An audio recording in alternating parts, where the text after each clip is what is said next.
নমস্কার, আপনারা দেখছেন চলছে চলবে রণজিতের সঙ্গে। নিত্য নতুন প্রতিবেদন পেতে চোখ রাখুন আমার এই চ্যানেলে। আমাদের কাজ যদি সমর্থনযোগ্য মনে হয়, আমাদের কাজকে যদি ভালো লাগে, তাহলে আমাদের পাশে দাঁড়ানোর জন্য চ্যানেলটিকে সাবস্ক্রাইব করবেন। তাহলে আমরা উৎসাহিত বোধ করব। আমাদের জয়েন বাটন অপশানে গিয়ে আপনারা আমাদের মেম্বারশিপ নিতে পারেন। আসি মূল প্রতিবেদনে। দেখুন, আমার থাম্বনেলে দেখেছেন যে হঠাৎ করেই তমলুকে একটা ভয়ের বাতাবরণ তৈরি হয়েছে। এই ভয়টা কিসের? নেপথ্যে কে?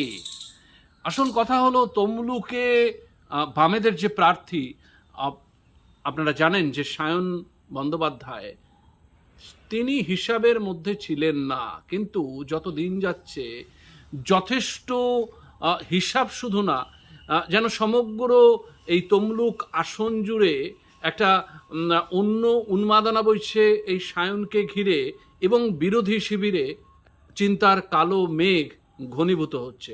এই ভয়টা কিসের আমি বলি। দেখুন, 2019-এর লোকসভা নির্বাচনে যদি দেখেন বা এর আগের বিধানসভা নির্বাচনে দেখেন, তাহলে দেখা যাচ্ছে যে বামেদের ভোটের শেয়ারটা নিম্নমুখী, এবং সেখানে এটা স্পষ্ট ছিল যে বামেদের এতদিনকার যে ভোট, সেই ভোটের একটা বড় অংশ ট্রান্সফার হয়েছে বিজেপির দিকে। তো এইবারে পরিস্থিতিটা সম্পূর্ণ আলাদা। বামেদের লড়াই আন্দোলন, বিশেষ করে ছাত্র যুবরা যেভাবে মাটি কামড়ে পড়ে রয়েছে প্রত্যেকটা জায়গায়, যেভাবে মানুষের অধিকার দাবি সুরক্ষিত প্রতিষ্ঠিত করবার জন্য নিরন্তর লড়াই চালাচ্ছে, এটাতে কিন্তু বামেদের প্রতি সাধারণ মানুষের আস্থা, বিশ্বাস আবার ফিরে আসছে, ভালোবাসা ফিরে আসছে। আমি গতকালের একটি প্রতিবেদন করেছি আপনাদের সামনে এবং দেখিয়েছি যে কত বিপুল সংখ্যক মানুষ এই বামেদের কিউআর কোড যেটা করেছে অনুদানের জন্য, এদের যেহেতু ইলেকটোরাল বন্ডের ব্যাপার নেই, কোনো কর্পোরেট সংস্থার থেকে চাঁদার ব্যাপার নেই, তো সাধারণ মানুষের ওই 10-5 টাকা, 100 টাকা, 200 টাকা এইভাবে দেওয়ার মধ্য দিয়েই এদের খরচাটা নির্বাহ করেন। তো তাতে বিপুল সারা এই তমলুক অঞ্চলেও কিন্তু এই সংখ্যাটা কম নয়, আপনাদের জানিয়ে রাখি। তো ভয়ের বিভিন্ন রকম কারণ আছে। কারণ এক হচ্ছে গিয়ে যে বামেদের ভোটটা ট্রান্সফার হয়েছিল বিজেপিতে। তো এবারে যেহেতু বামেদের অবস্থাটা যথেষ্ট শক্তপোক্ত হচ্ছে, এবং প্রত্যেক দিন প্রচুর মানুষ যারা রাজনীতিটাকে অতটা এতদিন ধরে ভাবেননি বা কোনো রকম পতাকার তলে আসেননি, সেই সমস্ত মানুষ যারা নিউট্রাল ভোটার, যারা ফ্লোটিং ভোটার আমরা বলি সাধারণত, তারা কিন্তু নতুন করে ভাবছে। তো এই বিজেপিতে যে বামেদের ভোটটা গেছিল, সেই ভোটটা বিজেপির শিবিরে কেন ভয় যে সেই ভোটটা কি বামেদের দিকে আবার ফিরে আসছে? যদি ফিরে আসে, তাহলে অভিজিৎ গাঙ্গুলির কপালে যথেষ্ট দুঃখ আছে। অন্যদিকে তৃণমূলের যে দেবাংশু দাঁড়িয়েছে, তার ভয়টা কারণ হচ্ছে এইটা যে সাম্প্রতিক কালে এত সমস্ত দুর্নীতি, যেখানে নেতা, মন্ত্রী, এমএলএ, এমপি সবাই জেলের ভাত খাচ্ছে, সভাপতি, পার্টির সভাপতি একটা জেলার তিহার জেলে রয়েছেন। তো এই অবস্থাটা তো মানুষ দেখছে, এবং মেদিনীপুর জেলা, এটা কিন্তু ভুলে গেলে চলবে না যে মেদিনীপুর জেলা কিন্তু প্রথম পশ্চিমবঙ্গের মধ্যে 100% স্বাক্ষর হিসাবে ঘোষিত হয়েছিল। সেখানকার মানুষ কিন্তু যথেষ্ট সচেতন, এবং এই কারণেই ঘাটাল কেন্দ্রে কিন্তু ওই দেব কিছুদিন আগে বেঁকে বসেছিলেন যে প্রার্থী আর হবেন না, কারণ তিনি দেওয়াল লিখনটা স্পষ্ট বুঝতে পারছিলেন যে সাধারণ মানুষ বা এই মেদিনীপুরের মানুষ কিন্তু এইগুলো খুব সহজভাবে মেনে নেবেন না। তার সংসদে না যাওয়া বা এই কাজ না করা, বা সাধারণ মানুষের হয়ে কথা না বলা, বা এই রকম দুর্নীতি, ছাত্র যুব যারা একটা বড় অংশ এবারের ভোটার, এবং তারা যেভাবে প্রতিদিন বেকার হচ্ছে পাশের শেষে, তাদের সামনে কোনো দিশা নেই। তো এটা স্কেপ রুট তিনি একটা খুঁজে পেয়েছিলেন, যেখান থেকে তিনি পালিয়ে বাঁচতে চাইছিলেন। কিন্তু তিনি এখন হারলেও পার্টিকে বলতে পারবেন যে আমি তো দাঁড়াতে চাইনি, কারণ সেখানকার হাওয়াটা খারাপ ছিল।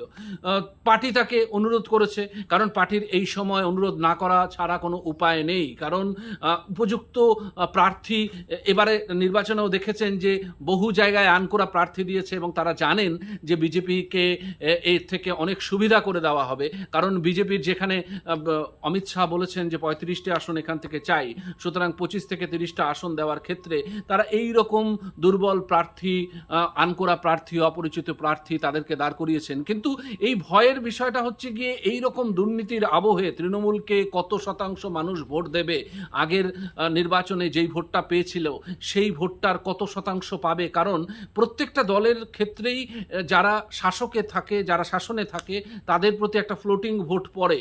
যারা রাজনীতির কচকচানিটা বোঝেন না, শুধু বোঝেন কারা ক্ষমতায় আছেন, তারা ঠিকঠাক কাজ করছেন কিনা, কিন্তু এই ক্ষমতায় যারা রয়েছেন তারা ঠিকঠাক কাজ করছেন না এবং এই রকম ব্যাপক আকারে দুর্নীতিতে তারা পড়েছেন এবং প্রতিনিয়ত তারা দেখতে পাচ্ছেন, সাধারণ মানুষ দেখতে পাচ্ছেন যে কিভাবে আদালতের চৌখাটে তাদের প্রতিদিন ভর্ৎসিত হতে হচ্ছে এই রাজ্য সরকারকে। প্রতিদিন কোনো না কোনো মন্ত্রী বা কোনো না কোনো দলের কাউন্সিলর, এমএলএ তাদেরকে সমন পাঠাচ্ছে ইডি। তো এইটা ভালোভাবে নিচ্ছে না, এই ভয়টা গ্রাস করছে তৃণমূল শিবিরে এবং সেখান থেকে ভোট অনেকটা ডিটোরিয়েট করতে পারে। সুতরাং এদিকের ভোট ডিটোরিয়েট করছে, বিজেপির ভোট ডিটোরিয়েট করছে, সেটা গেইনকে করবে সেই ভাবনাতেই তাদের মনে একটা ভয় চেপে বসছে যে সায়ন বন্দ্যোপাধ্যায় ঝকঝকে তরুণ সুবক্তা মানুষের মধ্যে যাচ্ছে, নিবিড় জনসংযোগ তৈরি করছে, প্রত্যেক দিন মানুষ তার প্রতি সমর্থনের বহর বাড়াচ্ছে। এইটা দেখেই কিন্তু বিরোধী শিবির নড়ে চড়ে বসেছে এবং ভয়টা গ্রাস করছে। তো সুতরাং এখানে কিন্তু সায়ন একটা ভালো জায়গায় যাচ্ছে, যেটা এখনও আমরা এটা বলতে পারবো না যে সায়ন জেতার মতো জায়গায় পৌঁছেছে, কিন্তু কাঁপুনি ধরানোর জন্য বিরোধী শিবিরে যে প্রচারটা তিনি করছেন সেটা কিন্তু যথেষ্ট, এটুকু আমরা বলতে পারি। কিছু ছবি দেখুন তাহলে স্পষ্ট হবে যে সায়নের পক্ষে কেন এখানকার হাওয়াটা প্রতিদিন ঘুরছে, তার কিছু নমুনা। আমাদের সমস্ত দিকে নজর থাকবে, আপনাদের নজর থাকুক চলছে চলবে রণজিৎ।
ওনাকে বরণ করে দিচ্ছে।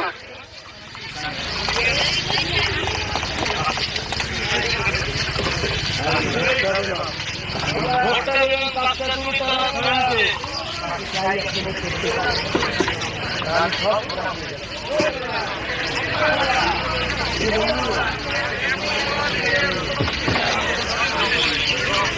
আজকে ভোর রাত থেকেই কোলাঘাট বাজার ফুলবাজার এবং কোলাঘাট স্টেশনে আমাদের প্রচার চলছে। বৃষ্টির জন্য আমরা কিছুটা পিছিয়ে ছিলাম, কিন্তু ভোর রাত থেকে এই কাজ চলছে। উপস্থিত রয়েছে প্রাক্তন বিধায়ক অঞ্চলের ইব্রাহিম আলী, সে এখানে উপস্থিত ছিল। গোটা আমাদের এই কর্মসূচিতে মানুষের অভূতপূর্ব ছাড়া দেখুন, আমরা যারা বামপন্থীরা সিপিআইএম করি, বামফ্রন্ট করি, আমরা মনে করি মানুষের মাঝেই শক্তি লুকিয়ে আছে। গণতন্ত্রের মূল শক্তির যে উৎস তা মানুষ। তাই জন্য বারবার আমরা হাটে বাজারে বিভিন্ন এলাকাতেই যাওয়ার জন্য স্বাচ্ছন্দ্য বোধ করছি। বাড়ি থেকে হাত মেরে জমিদারি হতে পারে, ওদিকে মানুষের ভালো করার ইচ্ছা বা বাসনা কোনোটাই আসলে নেই, তা দিয়ে আলোচনা করছি।